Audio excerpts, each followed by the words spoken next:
Hello and welcome to Women Developing Brilliance. I'm your host, Casey Rossi. It's my great pleasure to present interesting stories of creative women sharing their message and lighting up the world with their presence and offerings. Get ready to be inspired. You can learn more about creating a business that you love by visiting kcrossi.com. Enjoy! My guest today is Kate Skavish. She is an entrepreneur and serves as the Chief Visionary Officer at Wave.video. In this episode, you are going to learn valuable tips about visual storytelling and video in general, even if you're not super comfortable with putting yourself out there, ways that you can kind of crack into it slowly. So definitely stick around for that. Kate is a firm believer that struggle is sometimes the best motivation for innovation and positive change. Definitely enjoy this episode. Kate, thanks so much for being here. I'm excited to dive in with you and talk all things video. It's my pleasure to be a guest on your podcast. Thank you. That's awesome. That's awesome. So talk to us a little bit about how you became so interested in visual storytelling. I've been in this storytelling for forever. We got into videos at some point because I was in animation industry, and we needed to create videos for Facebook, for our social media, and it was taking so much time. It was exhausting. And at some point, we talked to our team, development team, and brought up this problem that so many marketers want to do videos and nobody has time. So it has to somehow happen fast. Yes. And that was our original idea 3.5 years ago when we started to work on Wave.video. It was just some tool for marketers to create video on a constant base, very fast, very efficient. And I think we succeed with it. That's awesome. That's awesome. So why do you think video has just like taken off and it has increased in popularity to such a high extent that seems to be the number one way to communicate our message? It's just so much easier for consumers to consume videos compared to any other form of content. It's just take less effort. You just watch it and you consume, compared to other forms. And you have to sort of exercise your mind to read, to extract information in the other way. I think just the people's brain wired to consume visual information so much better than any other forms. Yeah, I'm a visual person for sure. And I think that you can get the person's vibe a little bit more and you can see their intonations and the sparkle in their eye. And yeah, it's like another layer. That being said, maybe you can kind of like shed some light on a confusing point that I think many people have when you start to read statistics that over 60% of our videos are being watched without sound. This becomes now confusing, right? So tell me a little bit about that. Absolutely. So a lot of videos these days are watched on cell phone. And many times people watch them in the situation when they just cannot turn sound on. It's in the office, sometimes you don't want to disturb people, which is not a problem right now. But when you drive, when you sit somewhere, I don't know, watch your kids play sports, right? You still can watch some videos, but you don't want to disturb people around, even if they 6 feet apart. So many times people just watch through the feed and decide if they want to watch this video or not without turning on the sound. And that's a very popular situation. And that's why in Wave.video, we just released today after captions. Okay. That helps to grab people's attention even with the sound off. So it's very important to have some text on video, which grabs, people have short attention span, and especially when they decide what kind of content they want to watch on social media, because they're overwhelmed with offers. And that's why it's important to have some text on video in the beginning, so people can quickly make this assessment. Does it worth watching not what they're talking about. So this few seconds, probably even 3 seconds that they watch at the beginning of your video, at the thumbnail, and make a decision if they want to turn on the sound, if they want to continue to watch this video, is crucial for your success as a marketer. That makes a lot of sense. If someone is embedding a video, say on a thank you page or a contact page, do you recommend setting it to autoplay, or do you recommend allowing those controls to be in the viewer's hands and they have to literally click play if they're going to be interested enough to consume the video? You safely can put it on afterplay because the control in the viewer's phones, it depends on their settings. If they have this setting, no matter what kind of settings you have, their choice overpowers your choice.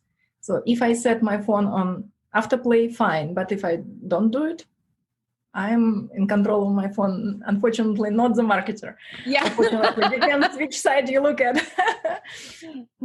Absolutely. So I'm curious, being that video is just such an interesting media, and you can take it in so many different directions. And now like Instagram has the reels and, and everything is just going to be moving more towards that.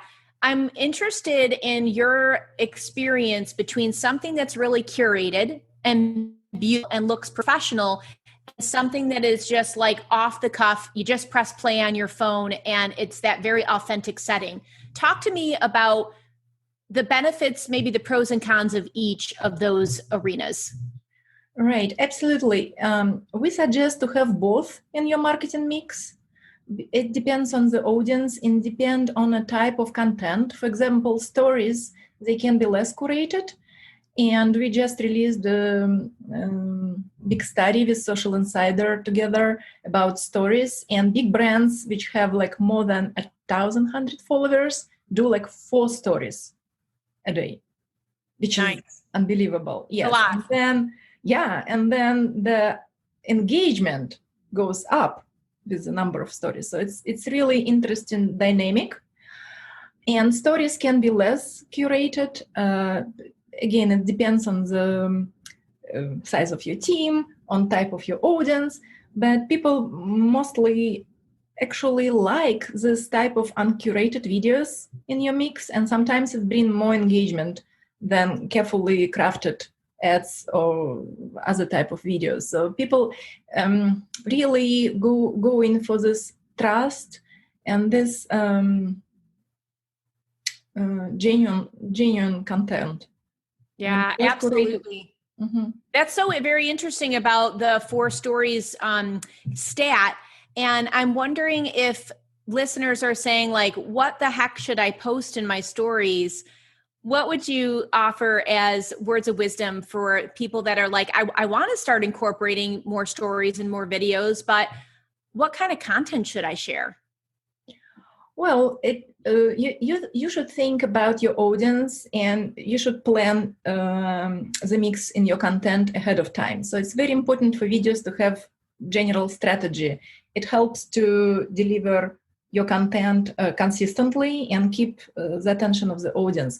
So you have to decide what kind of mix you want to post in the stories, and it should be a little bit of you, little bit insights, little bit of uncrafted videos and crafted videos as well. So there should be some really carefully planned, we call it video funnels, which in your stories result in swipes and clicks, in actions that actually bring value and monetization to your business, not only entertainment, but entertainment should be also planned. So you have to decide what needs of your audience and how you actually distribute this type of content, and how much of entertainment should be there, how much selling should be there, and selling should be like careful designed social selling, not direct. People really. That makes a lot of sense. And I think with anything, the more we start to peel back the layers, the more we realize that strategy is such a crucial, it's fundamental. We can't just like throw something up and hope that it sticks and then kind of wonder why we're not getting the results. And even just hearing you talk about a video funnel, I think this is going to be very new for a lot of the listeners of even thinking thinking that stories could actually become a part of their selling strategy. So a couple questions on that. When do you think a solopreneur is ready to job that piece out? Because some people, I can already hear them saying, I don't have time to curate 4 stories a day that's thoughtfully crafted, that has a combination of, authentic and curated, and when am I selling, when am I not? Like, how can we break this down so it's not overwhelming? 1, if they're going to do it themselves, or 2, when is it important that they say, you know what, let me get some support for this? So what are your thoughts on that, Kate? First of all, of course, it should make sense for your business. If you get a lot of business from Instagram already, so on Instagram, when you just begin and you don't have 10,000 followers, you still have to place any link in your profile. And if somebody clicks on it, it's very targeted audience. Those people who actually manage to click on a link in your profile, they very likely will buy your product. And you just need to understand how much flow you get from these links. And then it will be your decision how much resources you should allocate for Instagram. And in general, you need to understand in your industry how well it works. And then if it makes sense for your business, then you invest. If not, you try experiment and see if you can change something, but it's not necessarily that you will get majority of traffic from Instagram. It depends, of course, on your business and your niche. And if you're a lawyer, probably Instagram is not the best resource for you. Maybe it is, depends on what kind That's of... awesome. That's awesome. That sounds like really practical advice. And if I'm hearing you correctly, basically test and measure, play around with it, do some things on your own, check your analytics. And when and if you start to see a return on investment and people are actually clicking through, that may be your time to double down if you're seeing success. Right. Yeah, I love that. That's amazing. Did you ever just wish there was a group of high vibe women entrepreneurs that you could hang out with? A place where you could share your wins, get a biz question asked, and be around people that just get you? Well, there is, my friend. It's my Women Developing Brilliance Facebook group. I created a place on the web where like minds and open hearts could continue the conversations that we start here on the podcast. Fulfill your desire to develop friendships with women from around the globe, women who are on the solopreneur journey just like you. Now more than ever, we are craving authentic connections. Believe me, your voice matters, your work matters, and having the support of a close-knit community can make all the difference in the world. So head over to Facebook and go to facebook.com/groups/Women Developing Brilliance and request to join my private Women Developing Brilliance Facebook group, the gathering place for heart-centered female entrepreneurs looking to create an impact, increase their income, and connect deeply with themselves and others in the process. I can't wait to welcome you in my Women Developing Brilliance Facebook group, where you'll be encouraged to introduce yourself, ask a question, and meet other ambitious lightworkers just like you. Again, it's facebook.com/groups/Women Developing Brilliance. I'll catch you there. So I know that you have a big strategic mind, and I'm wondering what you feel makes an awesome strategic thinker, and also what makes an awesome strategic partnership. It's a tough question. Very good one. First of all, I'll start with strategic partner. First of all, if you have a common audience and your interests are aligned, that helps, but you are not compete with each other. That sets you as a great partner, right? So if you have the common audience with the common needs, it makes sense to partner up and try to do common initiatives, offer co-marketing, and kind of let each other use each other's channels. And we're trying to to do it a lot with different companies which are in our social media niche and video niche, and it always works great. Are there any pitfalls that people should be aware of when they're considering potential collaborations? First of all, they need to weight efforts and outcomes, and always ask themselves as a business if this effort makes sense, because you normally trying to go for 20% of effort and get 80% of results. If that's the case, then you go for it. If it requires a lot of work on your side and you don't see potential benefits, then you probably should, stay away from these initiatives. I love that 80-20 rule. I think we can apply it to so many aspects of our life and our business. So that's really great. And I think it just breaks it down in such a simple way. Like, how much effort are you going to have to put in, and what are the rewards going to come back to you? And I think that it makes your yeses much easier, and it makes your no's very, very clear. So thank you for that. And I know that you're a mom, and I'm wondering how you keep the work-life balance, and what other helpful ideas might you have for other mompreneurs?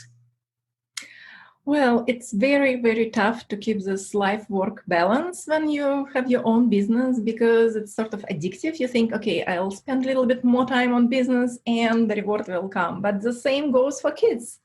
If you spend more time with them, the rewards will be visible. For me, it's just a question of sort of discipline and allowing certain time a day to spend with my family and to have this one-on-one time with my kids.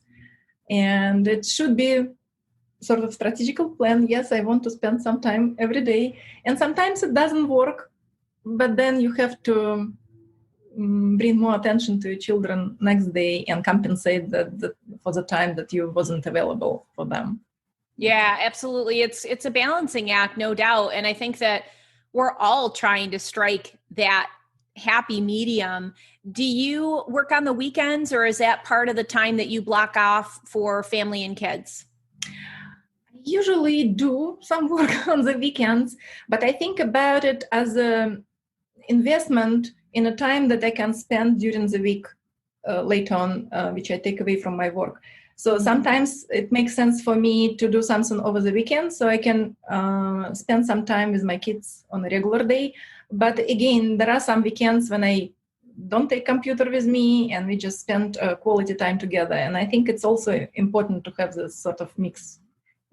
Yeah, I think so too. And I've struggled with that. Like, okay, I'm not going to work any weekends. And then I'm like, the weekend comes, I'm like, but I really like my business. And like, what if I just, schedule out a couple of weeks of my social media posts, or, you know what I mean? Like, you need to have that flexibility, and like, you get to set the rules. That's why we went into business, right? To have freedom and flexibility. And we are the CEOs of our companies. So, not being so rigid when you hear someone say like, oh, you can have a successful business and working 25 hours a week, but then it's like your weekend rolls around and you're like, is that really working for me? So speaking about that, because I do tend to use my weekends a lot to plan my social media, are you an advocate of batching when you plan social media, or more staying in the flow and in the moment? So it's just more like, ooh, I have this thought today, I'm going to put it into place, or so my stories can feel a little bit more like the story of my day versus something that's planned out.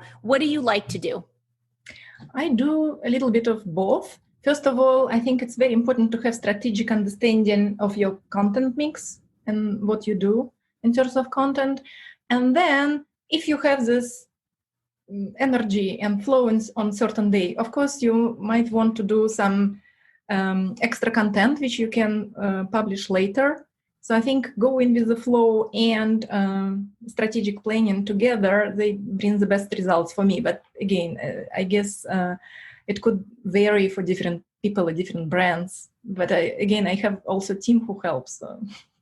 That makes a huge difference. Yeah, you have to really look at your bandwidth, right? Like, what can you feasibly do, and then not have guilt or shame if you didn't hit like those 4 stories a day plus. So I really like that. what do you do personally to fill your cup back up? Like in the realm of self-care, how do you prevent burnout when you're gunning hard to get results and when you're very focused on results? Like when your brain is wired for strategic planning and ROI, sometimes it's difficult to be like, oh, let's go take a bubble bath. Like it's hard to turn off that side of the brain. So what do you do to kind of rest and recharge? Very good question. For me, exercise works best. And sometimes I try to plan weekends with exercise, like hiking, walking in the city. It doesn't sound like exercise to me, but it is. Because when you look at number of steps you've done with your family, with your kids, then it's exercise, obviously. And I've noticed that if I do exercise, especially in the morning, I'm way more productive the rest of the day. So for me, it's even, I have to do this exercise because otherwise I won't be able to do all this 15 to-dos for today. Yeah. So I kind of force myself into some physical activity so then I can sit and focus on my work. So it's just this push in the morning, which makes a difference. Nice. And like, do you like cardio or are you more a yoga girl? I love all sorts of exercise. And it depends. In the winter, it's more yoga. In the summer, it's more running, swimming, gardening. I love gardening as a easy way of exercising too. Yeah. So I'm seeing a core theme in a lot of your answers, and it's balance. And I really love that. I just want to lift you up for that because a lot of what it sounds like your philosophy of integrating and balance and a little bit of this and a little bit of that and a little bit of, curated content and a little bit of going with the flow, and even with your exercise, bringing in the balance. And I think that that's something so many of us are striving for. And it really sounds like you've got a great mix of that. Of course, there is always room for improvement in everything that we do. But yes, that's my philosophy. If something doesn't work, maybe you can slightly change it and make it work. But the most important part comes with the strategy, like thinking about routines. Because when you have certain routines, it's much easier to maintain them and much easier to stay in this balanced sort of overall flow of your life. Yeah, I really like that. So I'm curious for the listener that may be a little bit shy, maybe they identify with being an introvert and they want to increase their online visibility, whether it's through video or lives, but they're intimidated. How can we help them get over that roadblock so they can literally put themselves out there and attract their tribe? First of all, I always suggest start with small steps. And if they're afraid to put themselves on video, they may start with good photo of them and talk behind the scene, illustrate what they're talking with some video clips professionally done. For example, we have a database of 200 million video clips. They can select some to illustrate their talking points. And I also always say that consistency is more important for starting anything because as you progress, as you do stuff consistently, you get better and better with it naturally. And I think we all have some anxiety around public speaking, but starting with photos and bring your voice first for people, and then when you get feedback on content, actually, not your photo, then when people start to get more at ease at putting themselves and filming themselves. And I think it's a great way to start slow and just. That's an awesome tip. I love that. I think that's going to help people a lot. And, it's all about the practice and it's just going and getting that momentum. One of the things that I noticed when I was kind of researching about you that I wanted to talk about was your connection and almost respect for struggle. And I wanted you to talk a little bit about that piece, the connection between struggle and motivation and innovation. Yes, I believe this struggle is an element of innovation always. I love to say that you have to push yourself out of your comfort zone, and then when your real growth happens. So sometimes some natural struggles which appear in our life are motivators for us to grow both as professionally and personally. And I think we should embrace this part of our life. Sometimes it's great when everything goes smooth, but those struggles are also create this environment when growth happens naturally, and in a way struggles are supporting our growth. So I think about it as some part of our life experience, and I embrace those things. Actually, yeah, I'm trying to find positive moment in everything. What has been a personal struggle that you've experienced that actually created one of your biggest growth opportunities? So see, I have this accent and I'm not a native English speaker. So for me, public speaking was a really out of my comfort zone. But I started doing it. I pushed myself, and I'm so glad I did, because it's not about accent. It's not about, but the value you bring to your listeners, you bring to your community. And I think if I did it, many people can do it. So they don't have to be afraid, especially the native speakers. They already so much ahead of me, so they should just start doing it. And it makes it your secret sauce. It really adds to your uniqueness. So many times when we think of a weakness of ourselves, it's really our strength. It's our strength, and it's what draws people towards us. In fact, it just brings to mind that my boyfriend has his GPS setting of a woman's voice with an accent, right? Because he loves the sound of it. And I was just like, why is your GPS speaking in an accent? And he's like, I think it sounds sexy, right? So it's like, it's cool to lean into what makes you unique. And I think that, that's probably something that brings a lot of creative energy to your video production and to everything that you do. So I'm really loving that. So Kate, if you were going to leave a legacy, what would that legacy be? Okay, I encourage everyone try to get out of comfort zone. Choose one thing a year and try to improve yourself in that direction. And another thing, which I think very important, never compare your beginning with somebody else's middle. You only should compare yourself to yourself. Yes. Yourself today with yourself a year ago. And that brings a lot of energy and motivation in your life, and you see the progress. That's beautiful. That's such good advice. So many of us need that. We need to break away from that comparison mode and really just turn within and look at our own progress. So that's beautiful. How can people learn more about you and Wave.video? With Wave.video, of course, everybody welcome to visit our Wave.video website and check out our product. We have this caption which released today, and they help. I'm really looking forward to try them because they help with my accent. Nice. Yeah, when people can read actually what I'm saying. Also, we have a great community. It's Wave.video community. You can find this community on Facebook. Everybody can join it. You don't have to be our client. You can ask all these questions about strategy of videos, about how to pitch videos to clients, everything. So it's really vibrant community. We also invite industry experts to talk every other week. We have other educational live videos there. So you're welcome to join. And on LinkedIn, Kate Skavish. You have my profile. You always can connect to me. I love meeting new people and expand my network. Oh, that's beautiful. I'll make sure to put the links in the show notes.